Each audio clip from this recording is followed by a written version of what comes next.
ठीक है। लास्ट हमने बेसिकली बैलेंसिंग वाला पार्ट कंप्लीट किया था। बैलेंसिंग में हमने रोटेटिंग रिवॉल्विंग मासेस वाला पार्ट कंप्लीट कर लिया था, static and dynamic as well as, है ना। तो आई थिंक गेट के क्वेश्चंस जितने भी थे हमने प्रीवियस ईयर वाले वो सब कंप्लीट कर लिए। ठीक है। अच्छा, कल से ना आपका टाइमिंग डिफरेंट होने वाला है, 1 to 3। ठीक है, दिन में 1 से 3 होगा आपके क्लास थ्योरी ऑफ मशीन का। ठीक है। आई थिंक उसका लिंक भी डिफरेंट होगा, तो आपको अलग से उसको सेपरेटली फिर दोबारा रजिस्ट्रेशन करना पड़ेगा। ठीक है, लिंक डिफरेंट होने वाला है। तो लिंक डिफरेंट होगा तो डेफिनेटली आपको मैसेज आ जाएगा, तो उसके अकॉर्डिंगली आप उसमें रजिस्ट्रेशन जरूर कर लेना। ठीक है, मतलब सेम आईडी पे वो सब्जेक्ट नहीं चलेगा, मतलब थ्योरी ऑफ मशीन वाला। तो आपको दोबारा से रजिस्ट्रेशन करके दूसरी सेपरेट आईडी उसके थ्रू आपको ज्वाइन करना पड़ेगा। ठीक है, कल से जो क्लास होगी 1 to 3।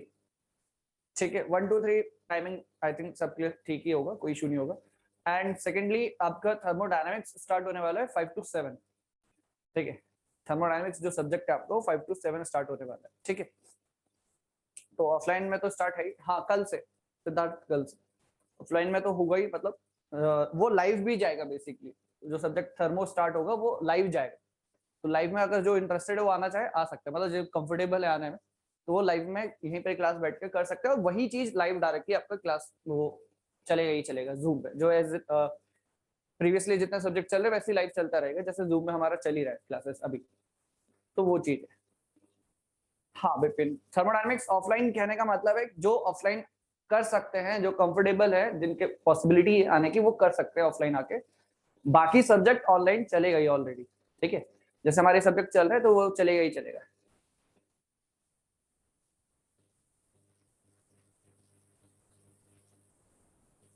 हाँ कोई इशू नहीं है सिद्धार्थ, कोई इशू नहीं है। मैं बस ये कह रहा हूँ जो ऑफलाइन जिनके आने की पॉसिबिलिटी है वो आके अटेंड कर सकते हैं लाइव। बट जूम में तो लाइव जाएगा ही जाएगा, उसमें कोई इशू नहीं है। ठीक है, ठीक है, ठीक है। चलो फिर देन नेक्स्ट स्टार्ट करते हैं, बैलेंसिंग ऑफ रेसिप्रोकेटिंग मासेस।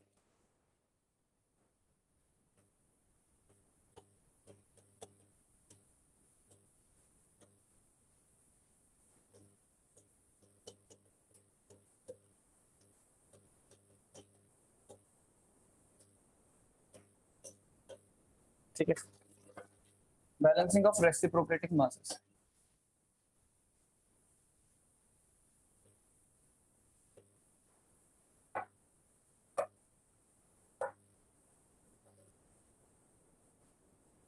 ठीक है, तो बैलेंसिंग ऑफ रेसिप्रोकेटिंग मासेस हमने बेसिक चीज डिस्कशन कर लिया था, है ना। बेसिक डिस्कशन तो हमारा हो गया था कि will apply to Som as well। सोम का आई थिंक सिद्धार्थ एक बार आप कॉल करके कंफर्म कर लेना। सोम का मुझे कंफर्म नहीं है कि ऐसा पॉसिबल है। ठीक है, क्योंकि सोम में बेसिकली क्या है ना, वो ऑलरेडी आपका ऑनलाइन रनिंग है। जैसे टोम है, टोम आपका ऑलरेडी रनिंग में था, इसलिए वो ऑफलाइन में भी पॉसिबल नहीं हो पाएगा। ठीक है, तो जैसे थर्मो है, थर्मो इसलिए कर रहे हैं बेसिकली क्योंकि वो न्यू फ्रेश सब्जेक्ट स्टार्ट हो रहा है, इस वजह से। बाकी एक बार जरूर आप कॉल करके कंफर्म कर लेना, है ना, जो भी डाउट है उसके रिगार्डिंग। ठीक, ठीक है। तो रेसिप्रोकेटिंग मास का जो बेसिक डिटेलिंग थी हमने आई थिंक शायद इंट्रोडक्शन क्लास में बेसिकली वो डिस्कस किया ही था। ठीक है, देखो होता क्या है कि आपके पास ये suppose single slider crank mechanism है ना।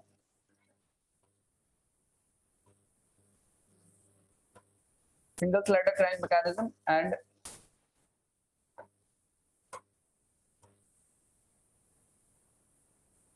कुछ इस तरीके से।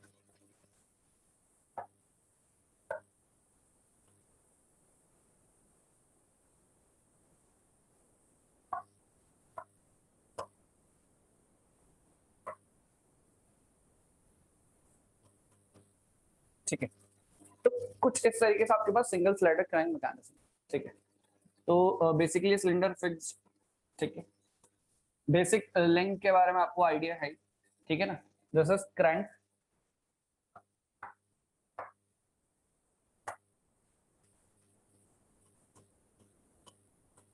ठीक है, this is your connecting rod.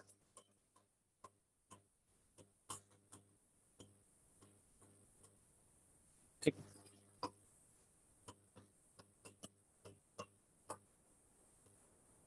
Cylinder.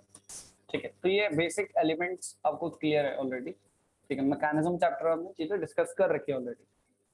अब यहाँ पे जो रेसिप्रोकेटिंग मास है बेसिकली स्लाइडर की हम जो बात कर रहे हैं, ठीक है, जो स्लाइडर है बेसिकली, तो ऑब्वियसली बात है आपको यहाँ पे क्या होगा, कुछ ना कुछ इस पे फोर्सेस लग रहे हैं, है ना, कुछ फोर्सेस लग रहे हैं किसकी वजह से, एक्सपेंशन ऑफ गैसेस, जो भी आपका फ्यूल आपने जो एंटर कराया सिलेंडर के अंदर, उसका जो एक्सपेंशन हो रहा है उसकी वजह से बेसिकली फोर्सेस लग रहे हैं पिस्टन में, एंड बिकॉज ऑफ दैट आपका क्रैंक का रोटेशन पॉसिबल हो पा रहा है। ठीक है, उसी की वजह से आपका क्रैंक का रोटेशन पॉसिबल हो पा रहा है। ठीक, वो चीज तो ठीक है, तो उसी की वजह से आपका क्रैंक का रोटेशन पॉसिबल हो पा रहा है। अब ये चीज समझनी है, आपको एक्सेलरेशन का फॉर्मूला याद होगा, है ना, एक्सेलरेशन ऑफ पिस्टन, ये चीज हमने ऑलरेडी डिराइव किया था, r omega square cos theta plus cos 2 theta by n, है ना, ये एक्सेलरेशन ऑफ द पिस्टन।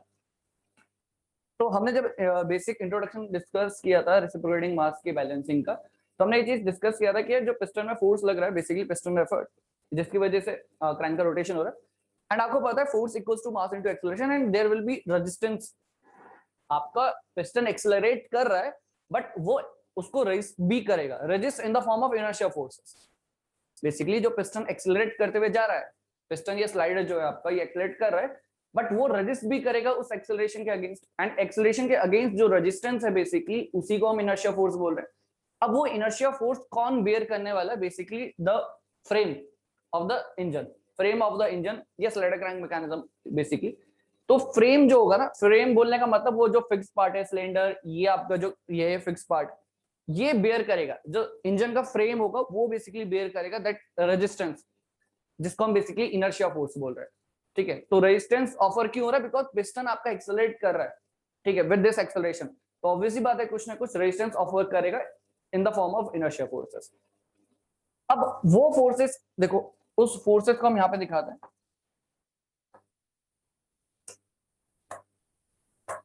वो फोर्सेस आपके कुछ इस तरीके से, ठीक है,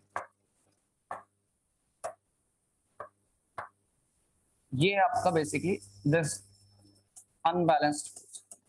ठीक है, मास इनटू एक्सेलरेशन, एक्सेलरेशन आपको ऑलरेडी पता है, एक्सेलरेशन हो गया आपका r omega square cos theta cos 2 theta by n, correct. ये आपका अनबैलेंस्ड फोर्स है, ठीक है, ये आपका अनबैलेंस्ड फोर्स। अब ये अनबैलेंस्ड फोर्स कौन बेयर कर रहा है, the frame of the engine. ठीक है, अब इस अनबैलेंस फोर्स को हम थोड़ा सा क्रिटिकली एग्जामिन करने की कोशिश करेंगे कि इसका मीनिंग क्या है, ठीक है, कैसे हम इसको बैलेंस कर सकते हैं। पहले इसको हम कुछ अलग फॉर्म में एक्सप्रेस करेंगे सो दैट वो थोड़ा सिंप्लीफाई हो जाए हमारे लिए। ठीक है, तो ये एक्सेलरेशन तो आपको ऑलरेडी पता है, तो मैं इस चीज को जस्ट यहाँ से रिमूव कर देता हूँ।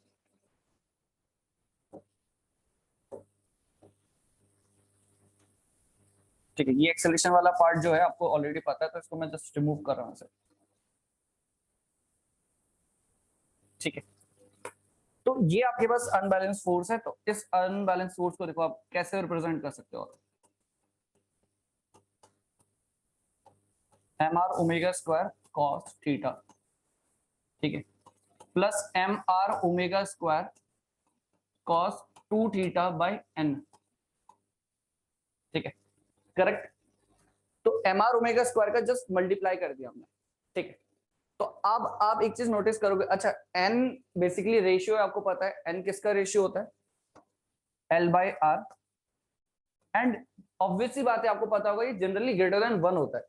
ठीक है, जनरली हम इसको हम क्या बोलते हैं, दिस इज ग्रेटर देन 1, क्योंकि ऑब्वियसली बात है the length of the connecting rod का जो डायमेंशन होगा ऑब्वियसली बात है क्रैंक के कंपैरिजन में काफी ज्यादा होने वाला है। ठीक है, वो चीज हमें पता ऑलरेडी। ठीक है, तो आप एक चीज नोटिस करोगे, तो मैं अगर आपसे पूछूं, let's suppose this is your first term, ठीक है, ये आपके पास एक फर्स्ट टर्म है and this is your second term, तो फर्स्ट टर्म और सेकंड टर्म का कंपैरिजन किया जाए तो किसका वैल्यू ज्यादा होगा ये आप इजीली आइडेंटिफाई कर सकते हो, किसका वैल्यू ज्यादा होने वाला, मैग्नीट्यूड किसका ज्यादा होने वाला, ये आप इजीली आइडेंटिफाई कर सकते हो। ठीक है, कॉमन सेंस से आप इजीली बता सकते हो, बेसिकली जो फर्स्ट टर्म है उसका मैग्नीट्यूड ज्यादा होगा as compare to second one, ठीक है। डेफिनेटली एन का वैल्यू क्या है, 1 से ज्यादा 2 3 4 कुछ भी हो सकता है, ठीक है। 1 से तो ज्यादा होगा ही होगा, ऑब्वियसली बात है। 2 3 4 आप एग्जांपल में देखोगे तो 2 3 4 समथिंग वैल्यूज रहता है। तो ये बात अगर हमें पता है तो हम इजीली यहाँ से आइडेंटिफाई कर पा रहे हैं कि यार जो फर्स्ट टर्म है it is much more than this particular value. तो इसलिए क्या होता है, ये जो फर्स्ट टर्म है इसको हम बोलते हैं primary unbalanced force, primary unbalanced force, ठीक है। Primary and this is secondary, ठीक है। अनबैलेंस्ड फोर्स के दो कंपोनेंट है, the primary unbalance and the secondary unbalance, ठीक है। Primary and the secondary unbalanced forces.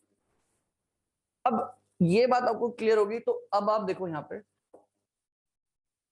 ठीक है। तो यहां से हमने एक पॉइंट यहां से आइडेंटिफाई करा कि बेसिकली हम बोल क्या रहे हैं यहाँ पे कि दिस, कि योर प्राइमरी फोर्स, ठीक है, primary force is much greater then that of secondary force, ठीक है। Secondary primary basically unbalance force का ही पार्ट है, ठीक है। तो वो चीज है, तो primary is much greater than secondary force, ठीक है, as n is greater than 1, ठीक है। ऑब्वियसली बात है एन 1 से काफी ज्यादा होता है, ठीक है। तो वो चीज है, एन इज ग्रेटर देन 1, ठीक है। चलो ये चीज जनरली 1 2 3 4 आप देखोगे एग्जांपल में आपको देखने को मिलेगा।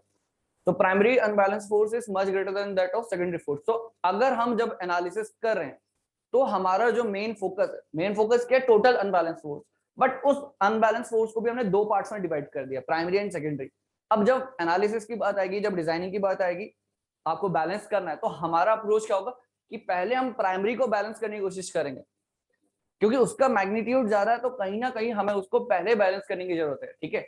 सेकेंडरी को भी करेंगे बट हमें इंपॉर्टेंस किसको देनी, सबसे पहले प्राइमरी को, क्योंकि उसका मैग्नीट्यूड ज्यादा है, सिंपल, ठीक है। ये बात। अब प्राइमरी सेकेंडरी आपके पास है। अगर मैं बात करूं कि प्राइमरी का जो ये हम लिख रहे हैं प्राइमरी अनबैलेंस फोर्स, इसका जो मैक्सिमम वैल्यू होगा, it's maximum value will be what, m are omega square, correct, obviously बात है, ठीक है। कॉस थीटा वाला टर्म 1 होगा तभी तो मैक्सिमम वैल्यू मिलेगा, करेक्ट। सिमिलर वे में सेकेंडरी फोर्स का मैक्सिमम वैल्यू की अगर हम बात करें, it will be what, m are omega square by n, correct. Because cos 2 theta जब 1 होगा बेसिकली तभी आपको मैक्सिमम वैल्यू देखने को मिलेगी सेकेंडरी फोर्स की। तो यहां से बेसिकली हमें क्या पॉइंट ऑब्जर्व कर सकते हैं, यहां से हमें क्या रिजल्ट देखने को मिलेगा, यहां से हमें ये देखने को मिल रहा है कि बेसिकली जो आपका सेकेंडरी फोर्स है, सेकेंडरी का कौन सा value, maximum, maximum value of secondary force will be what, primary divided by n, ठीक है। Maximum value of primary force, ठीक है, मैक्सिमम के लिए लिख रहे हैं हम ये रिलेशन, ठीक है, बाय एन, ठीक है। तो ये एक बेसिक आइडिया आपको होना चाहिए, बट मैक्सिमम लिखा है ये चीज आपको क्लियरली पता होना चाहिए, ठीक है। तो ये जो वैल्यूज हमने लिखी है किसके लिए लिखी है, बेसिकली मैक्सिमम के लिए लिखी है, ये चीज, करेक्ट। तो ये पॉइंट आप याद रखोगे हमेशा, ठीक है। ये रिलेशन आपको याद होना चाहिए मैक्सिमम वाला, ठीक है। कई बार ऑब्जेक्टिव क्वेश्चंस आपको देखने को मिलेंगे।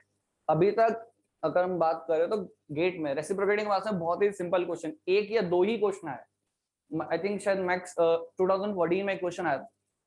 तो ऐसा उतना अभी तक गेट में क्वेश्चंस आए ही नहीं, ठीक है। बट बेसिक चीज है, ये जो छोटी सी चीज है ना, डायरेक्टली क्वेश्चन आपसे ऐसा दिया जा सकता है कि मैक्सिमम वैल्यू आपकी सेकेंडरी फोर्स की इतनी है, बाकी पूरे क्वेश्चन में हर चीज मेंशन है, ठीक है, हर चीज मेंशन है, पूरा क्रैंक मैकेनिज्म के बारे में सारी डिटेलिंग दे रखी है, ठीक है, सारी डिटेलिंग आपको मेंशन कर रखी है, ठीक है। और आपसे पूछ लिया कि यार आपको एक गिवन है, उस पूरी लैंग्वेज में एक वैल्यू गिवन है कि maximum value of secondary force is इतना, आपको निकालना है कि maximum value of primary force कितना होगा। जस्ट एक छोटे से फॉर्मूले पे क्वेश्चन बन सकता है, नो डाउट। क्वेश्चन का लेंथ, उसका लैंग्वेज बहुत डिफिकल्ट या उसको बहुत डाटा उसमें बहुत सारा दिया जा सकता है, बट एक सिंपल फॉर्मूले पे भी क्वेश्चन बनाया जा सकता है।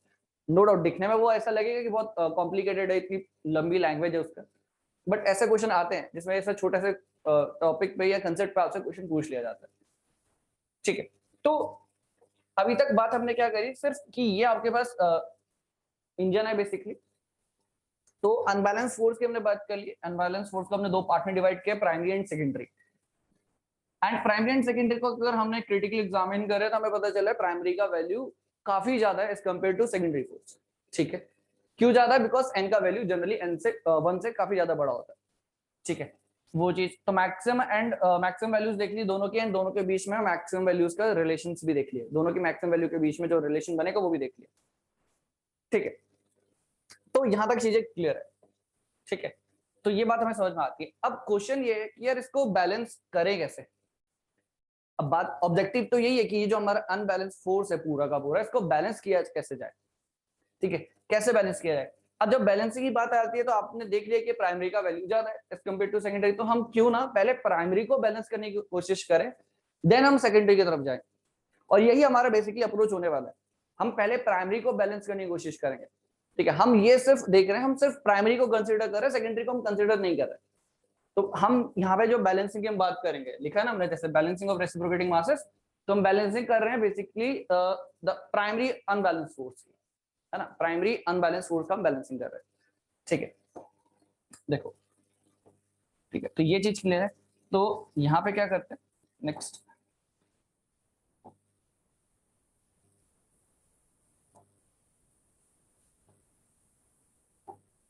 हाँ ठीक है, अब देखो हम क्या कर रहे हैं, balancing of a primary unbalance force. ठीक है, considering only primary unbalance force. ठीक है,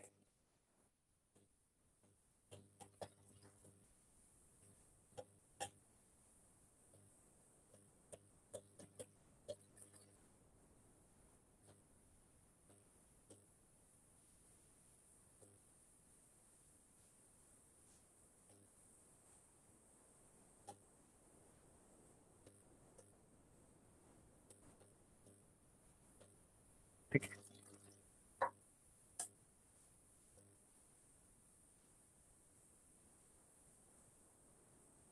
ठीक है, considering the primary unbalance force. ठीक है, इसको ही कंसिडर करते हुए हम एनालिसिस करेंगे। तो फर्स्ट ऑफ ऑल हम यहाँ पे इसका डायग्राम बना लेते हैं।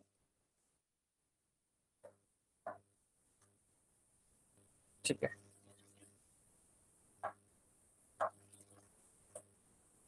तो हमारे पास ये बेसिकली सिलेंडर वाला पार्ट है।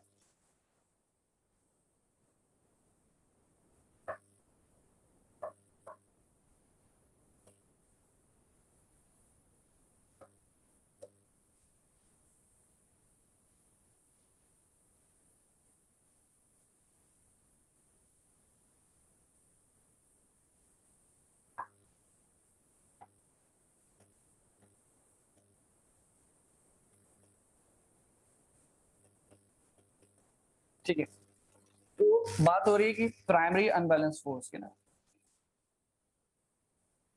तो प्राइमरी अनबैलेंस फोर्स अगर आप देखोगे,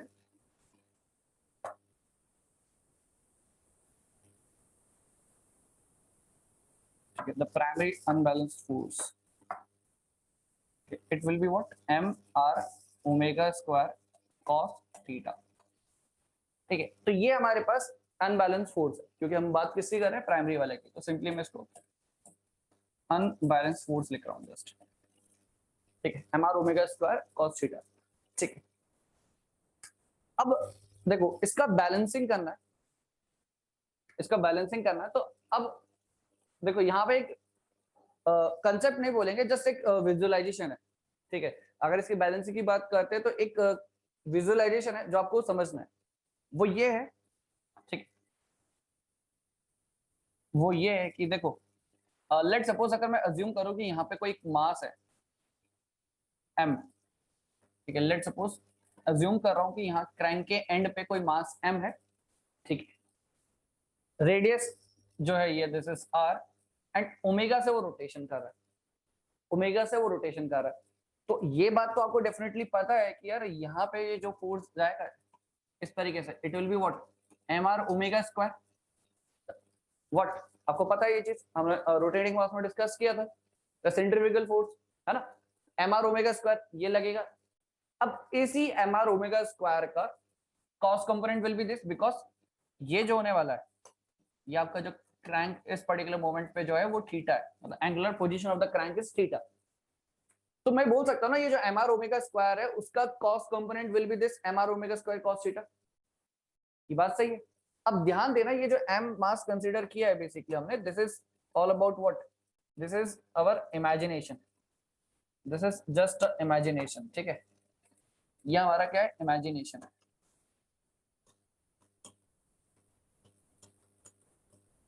हम ये कंसीडर करते हुए चल रहे हैं कि यार कोई मास है क्रैंक के एंड पे and consider it to be rotating about this particular point, तो ऑब्वियसली बात है there will be some centrifugal force mr omega square, and उसी mr ओमेगा स्क्वायर का cos component will be this mr omega square cos theta, correct, ये चीज।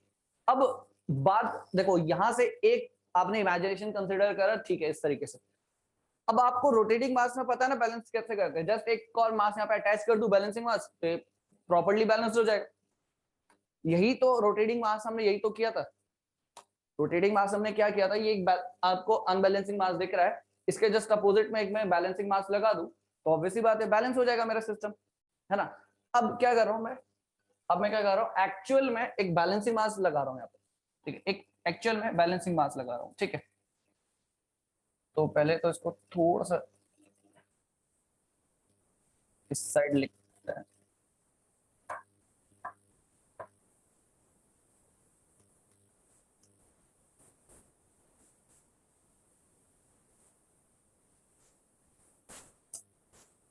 ठीक है। तो अब क्या कर रहे हैं यहाँ पे एक्चुअल में ना, एक हम क्या करेंगे, एक बैलेंसिंग मास लगा देते हैं, ठीक है। देखो कैसे लगाएंगे, it will be what, blue, ठीक है, ब्लू से लगाते हैं। तो अब हमने यहाँ पे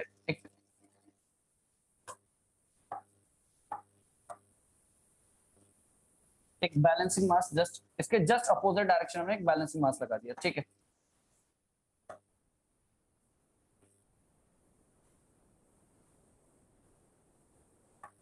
ठीक है, इस तरीके से,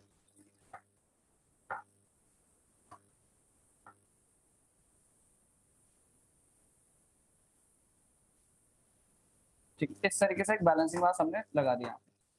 अब आप देखोगे ये आपके पास अनबैलेंस मास है, उसके करस्पॉन्डिंगली उसके अपोजिट हमने एक बैलेंसिंग मास लगा दिया। तो अब मैं यहां से एक चीज बोल सकता हूँ ना कि जो अनबैलेंस फोर्स है mr ओमेगा स्क्वायर, उसको ये चीज पर्टिकुलर चीज बैलेंस कर सकती है, ठीक है। कैसे, देखो यहाँ पे मैं लिखूंगा इसे जस्ट, यहाँ पे जो आपको फोर्स लगने वाला है इट विल बी व्हाट, ये हो जाएगा आपका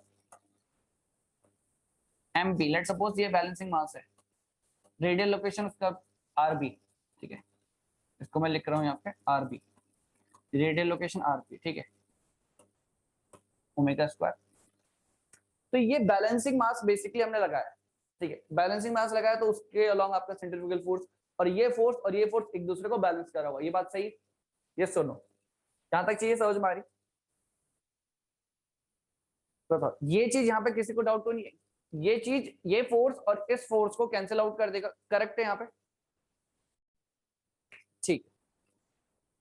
अब आप एक चीज देखना, यहाँ पे मैंने कुछ लिखा था, this is imagination, this is what reality, reality, या फिर लिखना चाहिए हमें एक्चुअल, ठीक है, ये हमारा एक्चुअली में हमने मास प्लेस करा है यहाँ पे, ठीक है, वो इमेजिनेशन था, ये एक्चुअल है। अब आप एक चीज सोच रहे हो कि इमेजिनेशन को आपने एक्चुअल टर्म जो रियलिटी थी उससे कैंसिल आउट कर दिया, तो ये क्या बात सही है क्या, दिस इज करेक्ट और इनकरेक्ट और रॉन्ग, आप यस बोल रहे हो, बट आप एक चीज ये भी तो समझो, हमने जस्ट ये जो मास कंसीडर किया है it is just a imagination, और आप इमेजिनेशन को कैंसिल आउट करो with reality,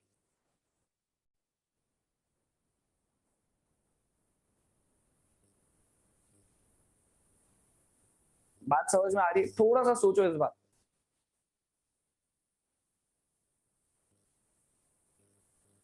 this is all about what, this is our imagination, जो हमने इमेजिन किया है कि कुछ ऐसा पर्टिकुलर मास है m, यहाँ पे r रेडियस ऐसा हो गया ओमेगा स्क्वायर, तो mr ओमेगा स्क्वायर का cost component will be this.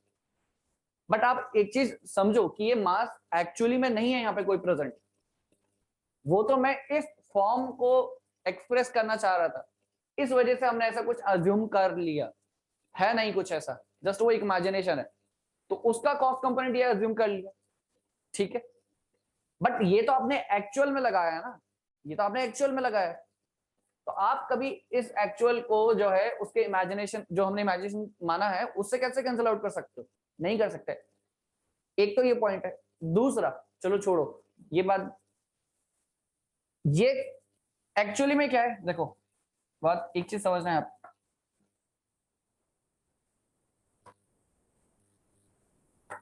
एक चीज समझना, देखो ये जो है ना, ये पार्ट, ये सब क्या है, इमेजिनेशन है, ठीक है, this is all about imagination, ये है नहीं, बट रियलिटी में तो ये है, ये रियल है, ये कुछ है ही नहीं। वो तो जस्ट है कि मैं एक cos थीटा मुझे दिख रहा था, तो मैं ऐसा कुछ एज्यूम कर रहा हूँ कि mr ओमेगा स्क्वायर यहाँ जा रहा है और cos थीटा उसका cos कंपोनेंट ये है, तो ये तो कुछ है नहीं, ये एक्चुअली में, और ये जो है ये भी एक्चुअली में, ये भी एक्चुअल में, वो है नहीं, ठीक है। तो आप सोचो, कभी जो आपने इमेजिनेशन माना जो एक्चुअल में है नहीं, तो उसको कैसे कैंसिल आउट कर सकते हो विद द रियल वन? नहीं पॉसिबल है, ठीक है, नहीं पॉसिबल है। अब देखो इसी को थोड़ा हो गया हम डिटेलिंग में देखते हैं कैसे पॉसिबल नहीं। अब जो आपने ये लगाया है ये तो एक्चुअल है, ये सेंट्रीफ्यूगल मास, सेंट्रीफ्यूगल फोर्स होगा जरूर, m B R B omega square, ये तो सेंट्रीफ्यूगल फोर्स डेफिनेटली होने वाला है, करेक्ट। अब ये है, लेट सपोज इसके दो कंपोनेंट हम यहाँ पे लिख लेते हैं, ठीक है, दो कंपोनेंट्स हम इसके बेसिकली यहाँ पे डिफाइन कर देते हैं, एक कंपोनेंट ये और दूसरा कंपोनेंट ये, ठीक है। तो एक कंपोनेंट आपका ये हो जाएगा एम पी आर बी, ठीक है, लेट सपोज ये थीटा, तो ये भी थीटा, ठीक है, M B R B omega square, ये हो जाएगा आपका cos theta, and this will be what, M B R B omega square sine theta, correct. अब आप एक चीज देखो, होगा क्या ना, एक्चुअली में हम करना क्या चाह रहे थे, हुआ क्या है, करना हम कुछ और चाह रहे थे, हो कुछ और क्या यहाँ पे, ठीक है।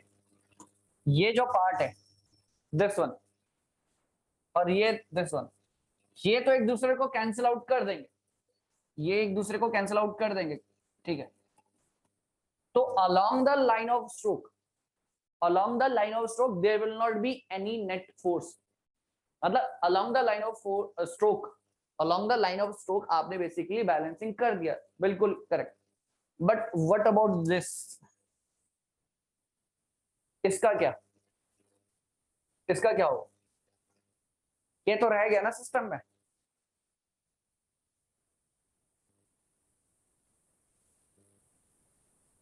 एम आर ओमेगा स्क्वायर तो है ना। अरे जब मास ही नहीं है, मास क्या है, ये बेसिकली इमेजिनेशन है, तो मास इमेजिनेशन है, तो एम आर ओमेगा स्क्वायर कहां से होगा, वो कुछ नहीं है, वो तो जस्ट एक रिलेशन है, वो जो उस चीज को हम रिलेट करना चाह रहे थे with respect to this m are omega cos cos theta. जब मास ही नहीं है, मास ही इमेजिनेशन है, तो किस बात का सेंट्रीफ्यूगल फोर्स, कोई सेंट्रीफ्यूगल फोर्स नहीं है वहां पे, यहाँ पे आपने कोई मास थोड़ा रखा है जो रिवॉल्व कर रहा है, रोटेशन कर रहा है, ठीक है, ये बात समझो। ये चीज आपका है, एक्चुअल में ये है, ये कुछ नहीं है, वो तो हमने जस्ट इसलिए लिखा सो दैट हम ये रिलेट कर पाए कि इसका कॉस्ट कंपोनेंट ये है,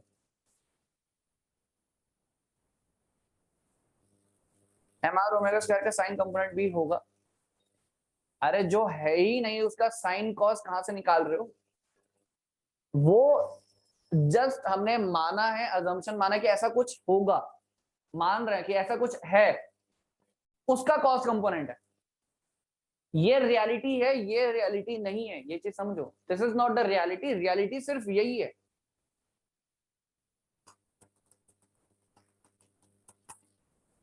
देखो इस बात को समझो, यहाँ पे ये जो चीज है ना, दिस पार्ट,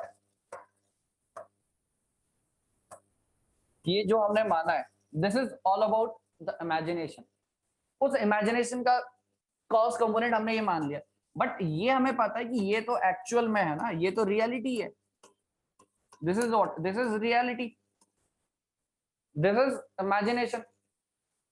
अब इसका साइन कंपोनेंट आप अज्यूम कर रहे हो क्योंकि आपको दिख रहा है हमारा ओमेगा स्क्वायर, बट ये भी तो लिखो उसके बगल में इमेजिनेशन है, वो तो जस्ट हमने इमेजिन किया है जस्ट, वो इमेजिनेशन क्यों किया, ताकि मुझे एक रिवॉल्विंग मास दिखा, उसको बैलेंस करने के लिए मैं ये लगाया हूं।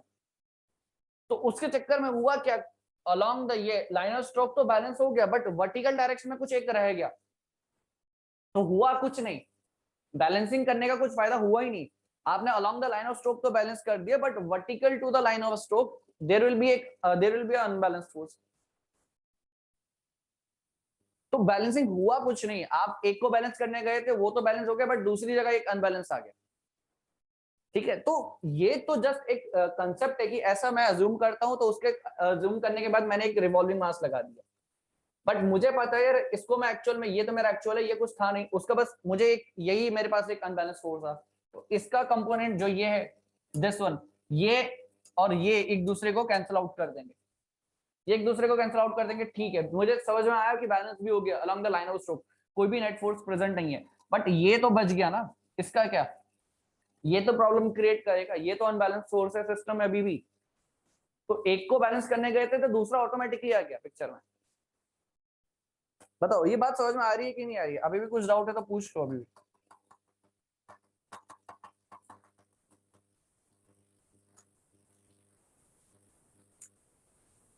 बताओ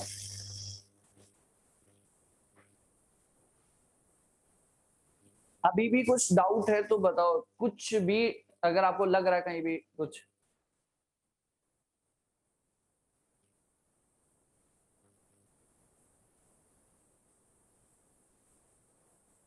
विपिन, सिद्धार्थ, क्लियर है?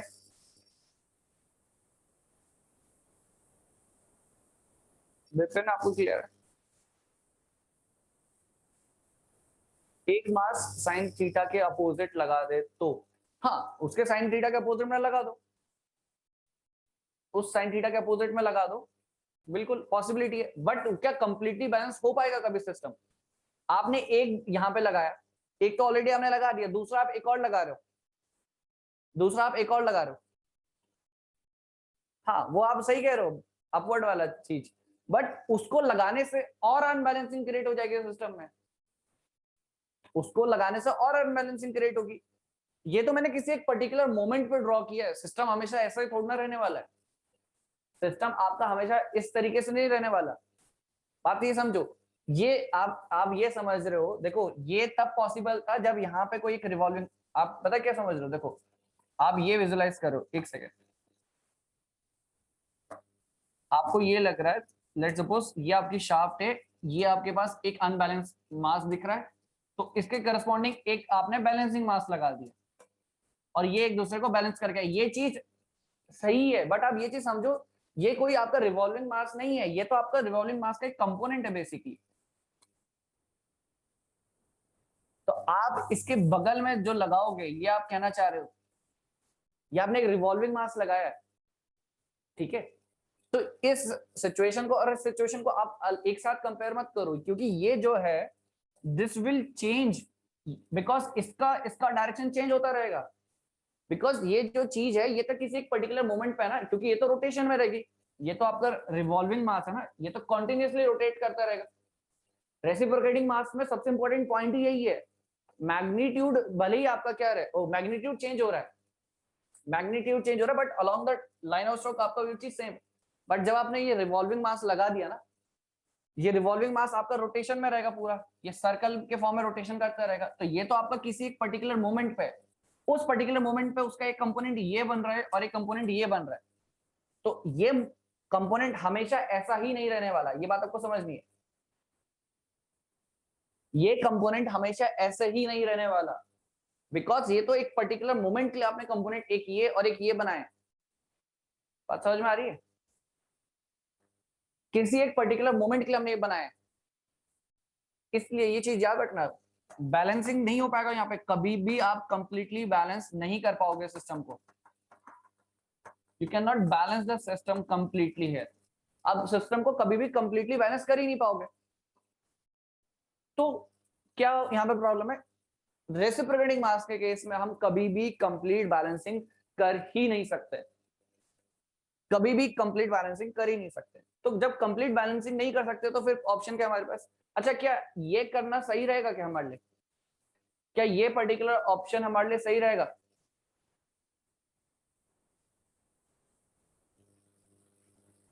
ये तो हम लगाएंगे रिवॉल्विंग मास सो दैट ये along the line of stroke हमारा बेसिकली बैलेंस हो जाएगा, बट ये वर्टिकल वाला है, बट ये वर्टिकल वाला ज्यादा दिक्कत करने वाला है। वर्टिकल जो फोर्स लगेगा ना ये ज्यादा दिक्कत करेगा। कैसे दिक्कत करेगा? आपने शायद नाम भी सुना होगा इससे रिलेटेड। लोकोमोटिव जब चल रहा होता है एक नेट अपवर्ड फोर्स जो लगता है, क्या बोलते हैं उसको?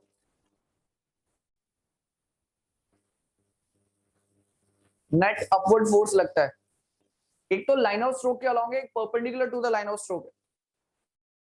ठीक है, एक वर्ड है, हाँ थ्रस्ट सही बोल रहे हो, बट नाम स्पेसिफिकली अगर हम बात कर रहे हैं लोकोमोटिव्स के लिए वो होता है hammer blow.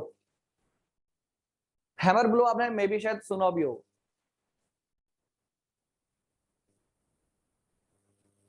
Correct, hammer blow word सुना होगा आपने। अच्छा सुनो एक बात, अभी तो ये इस पर्टिकुलर मोमेंट में डाउनवर्ड है, हमेशा क्या डाउनवर्ड ही लगा रहेगा इसकी वजह से क्या? नहीं, ये तो किसी पर्टिकुलर मोमेंट पे यहाँ पे है ना, ये तो थ्रू आउट आपका 360 डिग्री रोटेशन करेगा। बात समझ में आ रही है? क्या ये हमेशा इसी डाउनवर्ड है? नहीं, ऐसा नहीं होने वाला, ये तो किसी एक पर्टिकुलर मोमेंट के लिए। अब रोटेशन तो पूरा 360 डिग्री है, तो किसी मोमेंट में ऐसा भी होगा ये अपवर्ड होगा। और जब ये अपवर्ड होगा तो आप समझ रहे हो आपका व्हील, आपका जो ऑटोमोबाइल है, जो भी आपका सिस्टम है वो रन कर रहा है एंड एक कॉन्स्टेंटली एक अपवर्ड फोर्स भी लग रहा है पर्टिकुलर टाइम पीरियड में। तो चांसेस क्या है? आपका लेट सपोज आपकी ट्रेन है, लोकोमोटिव है आपके पास ट्रेन है, ट्रेन का इंजन है, आपका कॉन्स्टेंटली चल रहा है, ठीक है। तो सडनली क्या हुआ कि ये जो फोर्स है इसका डायरेक्शन अपवर्ड हुआ। अपवर्ड होने से क्या होगा, जो ट्रेन है उसके जो व्हील्स है उस पर अपवर्ड फोर्स लगेगा। अपवर्ड फोर्स लगेगा तो क्या पॉसिबिलिटी है कि वो जो व्हील्स हैं वो रेल के ऊपर से डीरेल हो जाए। व्हील्स क्या है वो बेसिकली वो डीरेल हो सकते हैं because of this upward force. अभी तो इस पर्टिकुलर पोजीशन में डाउनवर्ड है, किसी और मोमेंट में ये अपवर्ड भी होगा। तो अगर अपवर्ड फोर्स लग रहा है और वो अपवर्ड फोर्स कहीं ना कहीं पॉसिबिलिटी है कि वो आपके व्हील्स को डीरेल कर दे, तो ऑब्वियसली बात है वो प्रॉब्लमेटिक सिचुएशन हो जाएगी हमारे लिए जब आपके व्हील्स रेल के ऊपर से डीरेल हो जाए। बात समझ में आ रही है? यहां तक क्लियर है सबको?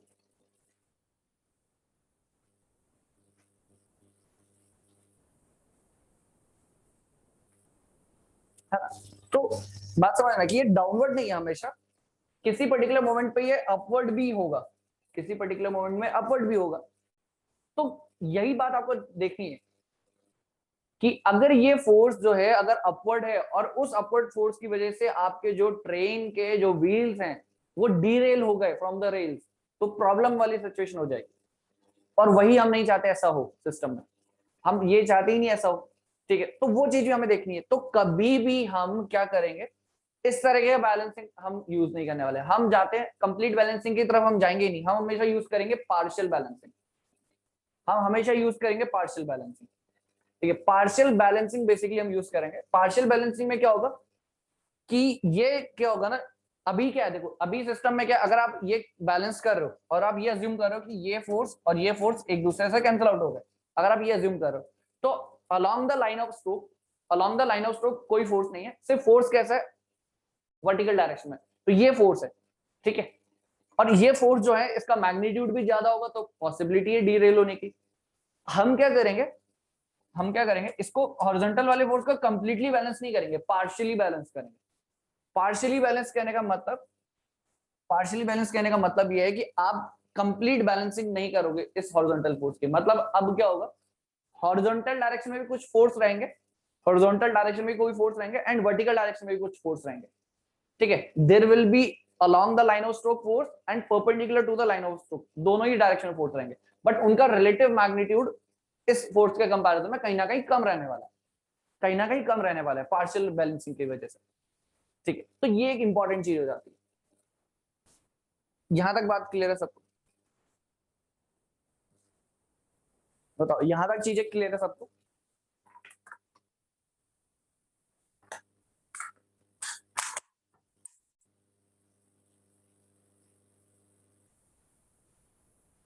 हाँ, तो यहाँ पे इसके नीचे हम एक फाइनली पॉइंट लिखेंगे, यहाँ पे हमें एक पॉइंट नोट करना है,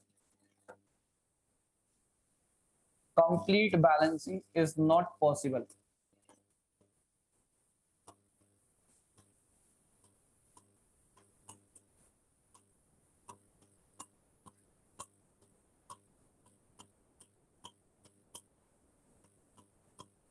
ठीक है, complete balancing is not possible, correct.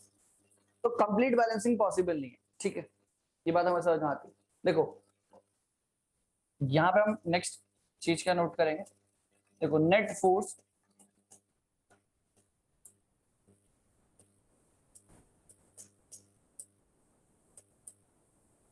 along the line of stroke, along the line of stroke, correct, along the line of stroke। अगर मैं अज्यूम कर रहा हूँ कि ये बैलेंस कर रहे हैं, फर्स्ट ऑफ ऑल मैं अज्यूम करके चल रहा हूँ, ठीक है, तो क्या होगा ना, देखो along the line of stroke कौन कौन से फोर्स है, एक ये फोर्स है और एक ये फोर्स है, ठीक है। तो हम क्या लिखेंगे, ये जो एम आर ओमेगा स्क्वायर है,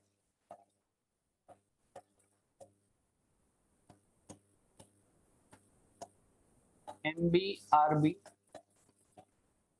ओमेगा स्क्वायर कॉस थीटा, ठीक है, लाइक दिस, ठीक, करेक्ट।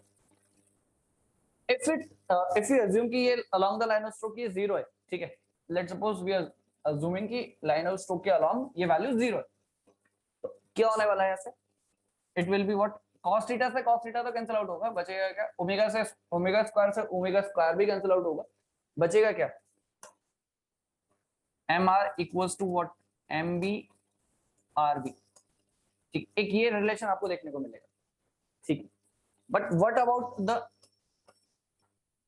नेट फोर्स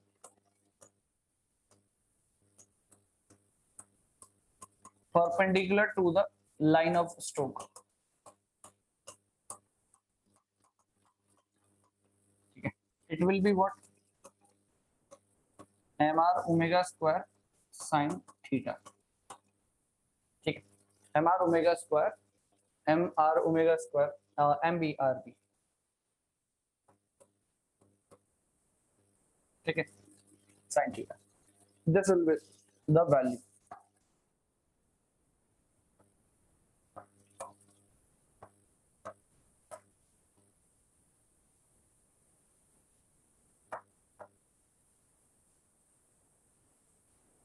ठीक है,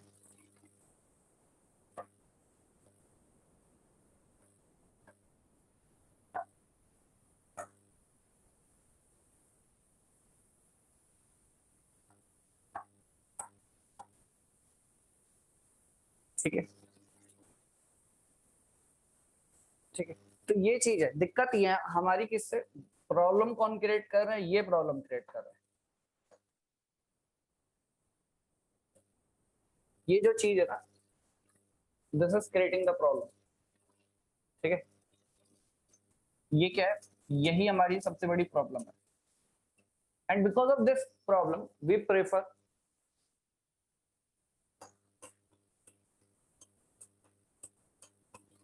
partial balancing,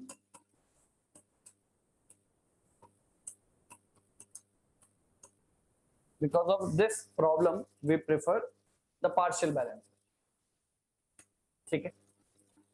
तो ये जो नेट फोर्स है perpendicular to the line of stroke, ये प्रॉब्लम क्रिएट कर रहा है, and because of this we prefer what, the partial balancing. अब पार्शियल बैलेंसिंग का कंसेप्ट क्या है, ये आपको देखना है, ठीक है। नेक्स्ट हमारे पास क्या है, the concept of partial balancing, ठीक है, concept of partial balancing,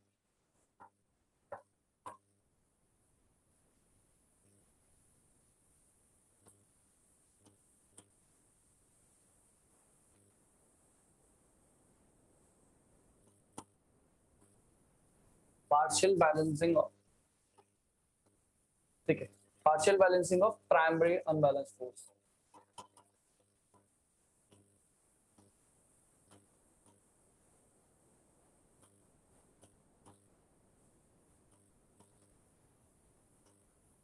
primary unbalanced force, ठीक है।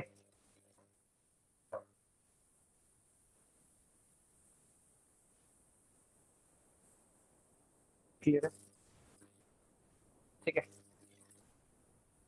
तो यहाँ पे क्या करता है, सबसे पहले जो हम अज्यूम करने वाले हैं वो ये है कि एक फैक्टर है सी, ठीक है, सी बेसिकली एक फैक्टर है जितना हम बेसिकली बैलेंस करना चाहते हैं मास को, सी बेसिकली एक फ्रैक्शन है कि इतना पर्टिकुलर फ्रैक्शन ऑफ मास को हम बैलेंस करना चाहते हैं, क्योंकि कंप्लीट बैलेंसिंग करने जा रहे हैं लेट सपोज आप बोल रहे हो ना कंप्लीट बैलेंसिंग करने जाते हैं तो प्रॉब्लम क्या हो जाती है, ठीक है, कंप्लीट बैलेंसिंग करने जाते हैं तो ये balancing along the line of stroke तो ये बैलेंस हो रहा है, अगर हम कंप्लीट बैलेंसिंग करने जा रहे हैं तो प्रॉब्लम ये आ जा रहा है कि ये जो नेट फोर्स है perpendicular to the line of stroke ये प्रॉब्लम क्रिएट कर रहा है, इसलिए पार्शियल बैलेंसिंग दे रहा है।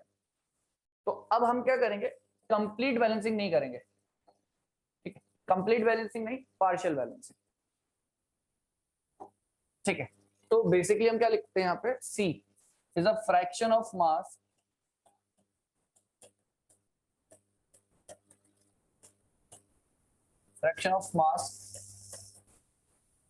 To be balanced, fraction of mass which is to be balanced, ठीक है,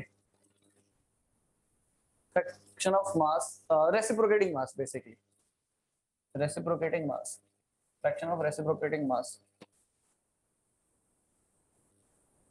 एक second, fraction of reciprocating mass, क्योंकि हम रेसिप्रोकेटिंग मास की बात कर रहे हैं।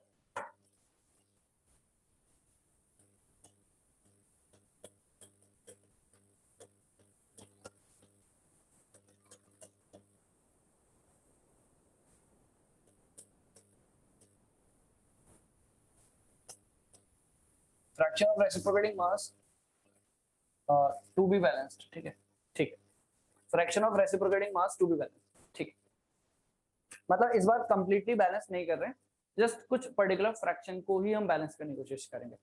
अब वो फ्रैक्शन कितना है वो डिपेंड करता है एनालिसिस पे कि आप कितना पर्टिकुलर बैलेंस करना चाहते हो, ठीक है, वो वेरी करेगा, ठीक है। अब बात करते हैं कि फ्रैक्शन का वैल्यू, ये जो सी का वैल्यू क्या हो सकता है, तो ऑब्वियसली बात है जीरो तो होगा नहीं, जीरो से डेफिनेटली कुछ ज्यादा ही होगा, and up to one, but one भी हम नहीं रख रहे क्योंकि अगर हम वन रख देंगे तो कंप्लीटली बैलेंस वाली सिचुएशन हो जाएगी, और कंप्लीटली बैलेंस करोगे तो along the perpendicular to the line of stroke जो फोर्स आ रहा है वो प्रॉब्लम क्रिएट करेगा, ठीक है, वो दिक्कत है।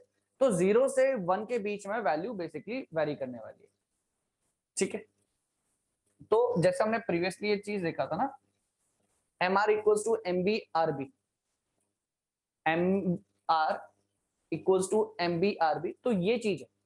अब यहाँ पे हम बेसिकली फ्रैक्शन जो सी हम अभी तक जो इंट्रोड्यूस कराया हमने, वो हम बेसिकली यूज करने वाले, ठीक है, वो चीज हम यूज करने वाले। देखो कैसे यूज करेंगे, तो ये जो हमारे पास ये था MBRB, it is not exactly equals to MR, it will be what, fraction, तो C into MR, ठीक है, कुछ इस तरीके से हमारे पास ये फ्रैक्शन यूज होगा,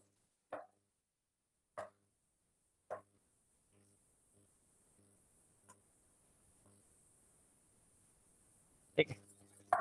अर्लियर सिचुएशन क्या थी, अर्लियर सिचुएशन क्या थी, MBRB equals to what, MR, है ना, MBRB इक्वल्स टू MR, तो बैलेंस किसको कर रहे हो, M को ना, तो इस बार हम M को नहीं कर रहे, कुछ पर्टिकुलर फ्रैक्शन को बैलेंस कर रहे हैं, ठीक है। तो फ्रैक्शन का कितना फ्रैक्शन है, C फ्रैक्शन, तो उस हिसाब से हमने C मल्टीप्लाई कर दिया, करेक्ट, यहां तक चीजें क्लियर है। अब क्या करना है आपको, सेम वही चीज जो आपने इससे पहले निकाला था, आप क्या करोगे, आप निकालोगे फोर्स, कौन सा, net force, net force along the line of stroke, ठीक है, along the line of stroke, correct.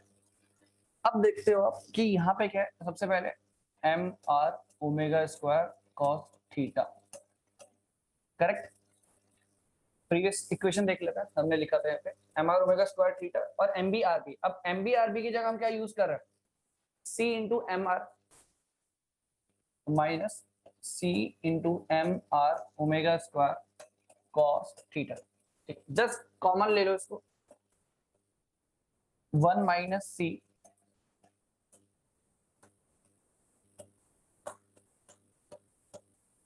ठीक है, तो this will be the net force which is acting along the line of stroke, कुछ ना कुछ तो वैल्यू रहने वाला है, ठीक है, पिछली बार कंप्लीट बैलेंस हो रहा था बट इस बार नहीं होगा, correct.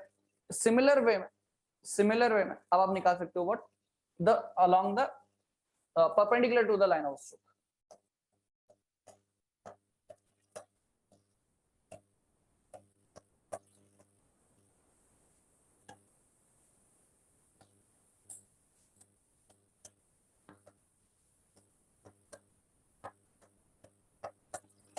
Perpendicular to the line of stroke, correct.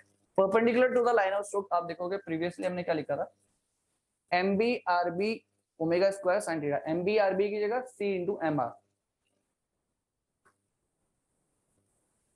It will be what,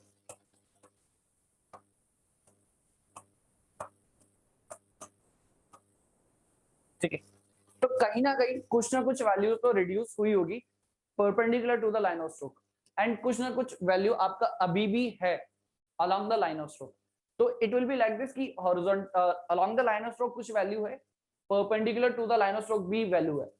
it means what, there will be a net force horizontal and the vertical force, resultant net force आप निकाल सकते हो, you can easily calculate the net force, ठीक है। Net force की अगर हम बात करें, इट विल बी व्हाट, ठीक है, it will be what, the net force, क्या है आपका लाइन ऑफ स्ट्रोक ना, पहले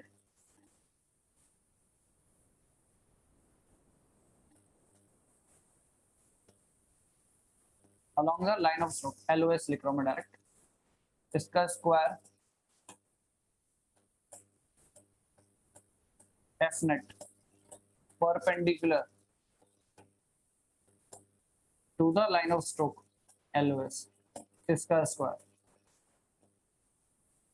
like this will be the net force which is acting, ठीक है, this is the net force, ठीक है। सिंपल हॉरिजॉन्टल का स्क्वायर प्लस वर्टिकल का स्क्वायर करके अंडर रूट करो तो आपको रिजल्टेंट फोर्स कैलकुलेट कर सकते हो सिंपली यहां से, ठीक है। ये चीज यहां तक क्लियर हुआ, ठीक है। अच्छा, ये जो नेट फोर्स है perpendicular to the line of stroke, इसको क्या बोलते हैं आपको पता होना चाहिए। इसका जो वैल्यू है ये तो ठीक है, जो मैग्नीट्यूड है, बट इसका नाम क्या है, इसको क्या बोलते हैं, जस्ट अभी डिस्कस भी किया था, क्या नाम बोलते हैं इसको,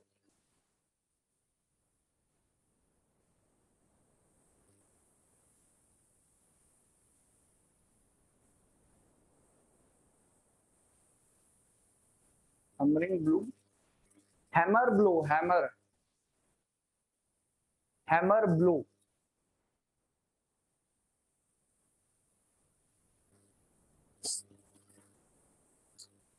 अब देखो ये जो है ना, इसको हैमर ब्लो बोलते हैं, ये एक्चुअली में गलत है, इसको हैमर ब्लो नहीं बोलते।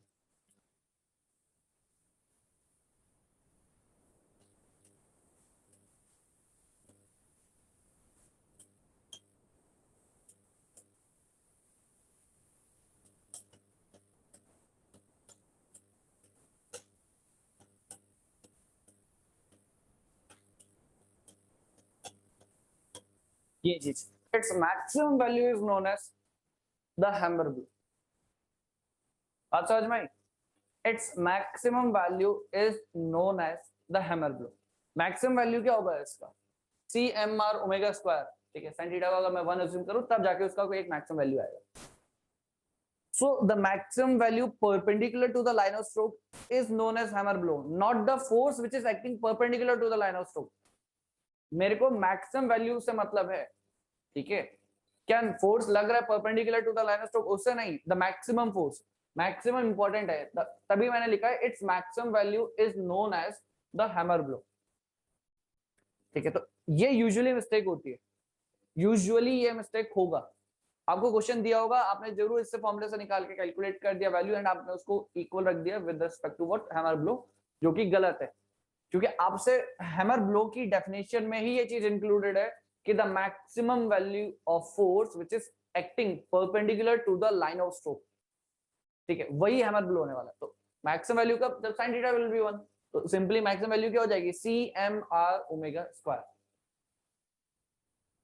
बात समझ में आई, ठीक है। ये चीज बहुत इंपॉर्टेंट है और जनरली ये चीज मिस्टेक होती रहती है हमेशा, कई बार, ठीक है। तो ये चीज याद रखना कि मिस्टेक ना हो, है ना, क्योंकि क्या होता है कई बार छोटी छोटी चीजें होती है जो कि हम मिस कर देते हैं, तो उसकी वजह से कई बार प्रॉब्लम हो जाती है, ठीक है। तो आप एक चीज देखोगे, हमने यहाँ पे क्या डिस्कशन किया, हियर अनबैलेंस फोर्स क्या थे, primary and secondary, and primary को हमारा मोटिव हमारा है कि हम पहले प्राइमरी को बैलेंस करें देन सेकेंडरी की हम बात करें, है ना, ये हमारा मोटिव था। ठीक है, क्योंकि हमें पता है कि प्राइमरी का वैल्यू बहुत ज्यादा है as compare to secondary and maximum values भी हमने कंपैरिजन कर लिया। अच्छा, अगर मैं सेकेंडरी को देखूं ना, सेकेंडरी का अगर मैं एनालिसिस करूं तो आप एक पॉइंट लिख सकते हो। अगर यही लिखना चाह रहे हो तो लेट्स सपोज को अलग से लेते हैं, जब हमने अलग पेज यूज कर ही लिया है। ठीक है, देखो कैसे हम यूज कर सकते हैं। अनबैलेंसिंग फोर्स की हम बात कर रहे थे, ठीक है, तो आप इसको ना अलग से ऐसा नोट करके लिख लेना। ठीक है, तो आपको पता है basically the unbalance force mr omega square cos theta.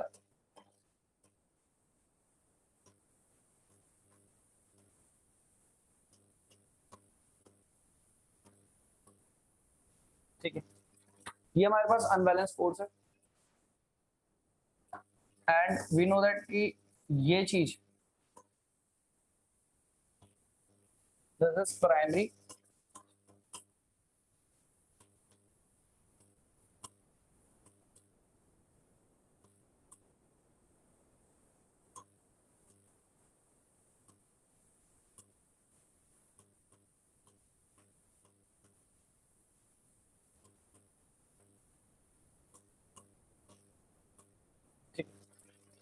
Correct, तो primary unbalance force and the secondary unbalance force. अब देखो दोनों को अगर मैं ध्यान से देखूं, दोनों को अगर मैं ध्यान से देखूं तो आप एक चीज नोटिस कर पा रहे हो, ये जो इसमें जो cos थीटा है वहां पे cos 2 थीटा है। प्राइमरी फोर्स में cos थीटा है एंड सेकेंडरी फोर्स में क्या cos 2 थीटा। तो मैं ऐसा समझ सकता हूँ कि यार प्राइमरी क्या है, थीटा टर्न कर रहा है। लेट्स सपोज ऐसा समझो कि आपके पास ये है, लेट्स सपोज ये आपके पास पिस्टन है, क्रैंक, कनेक्टिंग रॉड। थीटा बोलने का मतलब यही एंगुलर पोजीशन इज थीटा। तो जो प्राइमरी क्रैंक है वो थीटा एंगल पे है, प्राइमरी क्रैंक जो है वो थीटा एंगल पे है and there is another secondary crank, there is another crank which is at 2 theta. ठीक है, एंड ऑब्वियसली बात है again this is what, this is imaginary.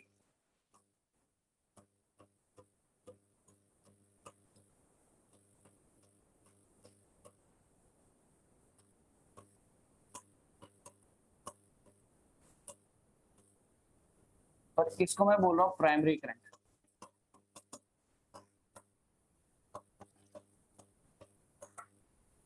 बात समझ में आ रही है? प्राइमरी फोर्स में देखा तो cos थीटा, सेकेंडरी फोर्स में देखा तो cos 2 theta. It means what कि प्राइमरी क्रैंक के करस्पॉन्डिंग कोई primary unbalance force, secondary crank के करस्पॉन्डिंग कुछ सेकेंडरी अनबैलेंस फोर्स। ठीक है, ये मैं अज्यूम कर सकता हूँ कि प्राइमरी क्रैंक है उसके करस्पॉन्डिंग कुछ एक अनबैलेंस फोर्स है जो mr omega square cos 2 theta है एंड वैसे ही सेकेंडरी जो अनबैलेंस फोर्स है वो किसके करस्पॉन्डिंग है, सेकेंडरी क्रैंक के करस्पॉन्डिंग। अब सेकेंडरी क्रैंक के करस्पॉन्डिंग है तो आप एक चीज ये भी देखो, जब ये 2 थीटा है, डबल है उसका एंगुलर पोजीशन, तो speed will be also double, speed भी डबल होनी चाहिए, स्पीड भी डबल होनी चाहिए ना। जब आप बोल रहे हो कि डबल एंगुलर पोजीशन है सेकेंडरी क्रैंक का as compare to primary crank, तो स्पीड शुड आल्सो डबल, क्योंकि डिस्प्लेसमेंट डबल है तो स्पीड भी डबल होना चाहिए ना। जस्ट क्योंकि ये सब तो एक सेम टाइम पीरियड में हो रहा है, ये सब एनालिसिस तो किसी एक पर्टिकुलर टाइम पीरियड में हो रहा है ना, तो टाइम पीरियड तो सेम है, टाइम पीरियड सेम है, एंगुलर डिस्प्लेसमेंट डबल हो गया तो स्पीड भी डबल होगी ना, सिंपल। जब स्पीड डबल होगी, चलो स्पीड डबल होगी तो स्पीड डबल कैसे कर सकते हैं, देखो सेकेंड को अगर मैं ध्यान से देखूं डबल कैसे कर सकते हैं, देखो मैं ऐसा डबल कर रहा हूं उसको, एम आर ओमेगा डबल होना चाहिए तो ट्वाइस ऑफ ओमेगा है, डबल कर दिया। अब डबल कर दिया ना बेसिकली, तो आपने 2 इंट्रोड्यूस करा है, 2 बेसिकली व्हाट 4 इंट्रोड्यूस करा है, तो नीचे भी 4 आएगा। ठीक है, और यहाँ तो ऑलरेडी n है ही, करेक्ट। अब आप अगेन एक और चीज नोटिस करोगे, ये चीज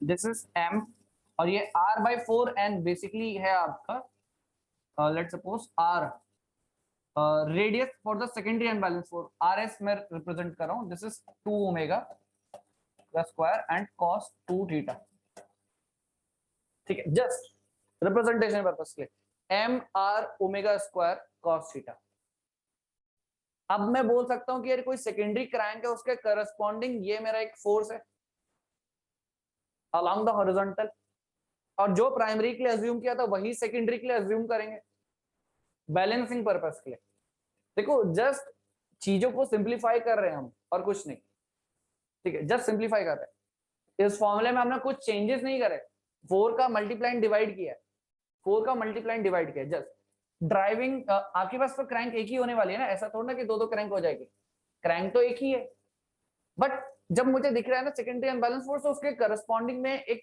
सेकेंडरी क्रैंक जस्ट अज्यूम कर रहा हूं इमेजिनेशन है इमेजिनरी पार्ट है वो जस्ट फॉर इमेजिनेशन कि भाई ऐसा कुछ होगा तो मैं मान लिया कि सेकेंडरी क्रैंक है कुछ उसके करस्पॉन्डिंग एक सेकेंडरी अनबैलेंस फोर्स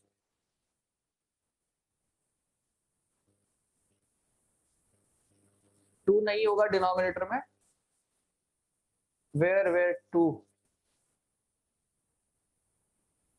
सर ये 4n कैसे हुआ अरे ये स्पीड जो तो दुगनी RS हुई है ना ना इस RS को मैं ये लिख रहा हूं r/4n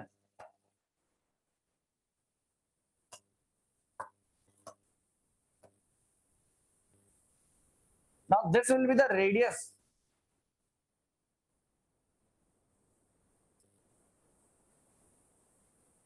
for the secondary unbalanced force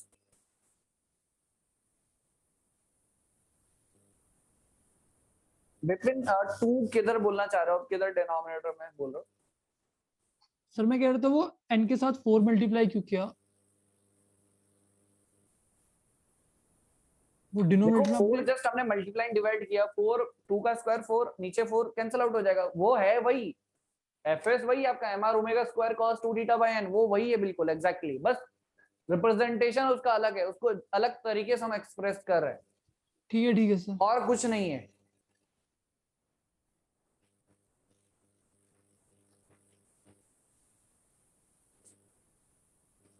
ठीक है तो सेकेंडरी क्रैंक जस्ट एक अजम्पशन है उसके बेसिस पे मैंने सेकेंडरी अनबैलेंस फोर्स इंट्रोड्यूस करा दिया जैसे प्राइमरी क्रैंक के करस्पॉन्डिंग एक प्राइमरी अनबैलेंस फोर्स वैसे सेकेंडरी क्रैंक के करस्पॉन्डिंग एक सेकेंडरी अनबैलेंस फोर्स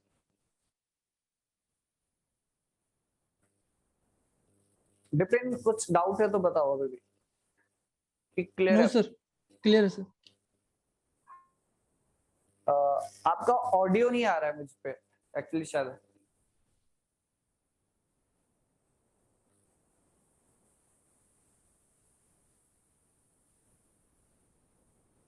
क्लियर है हाँ ठीक है चलो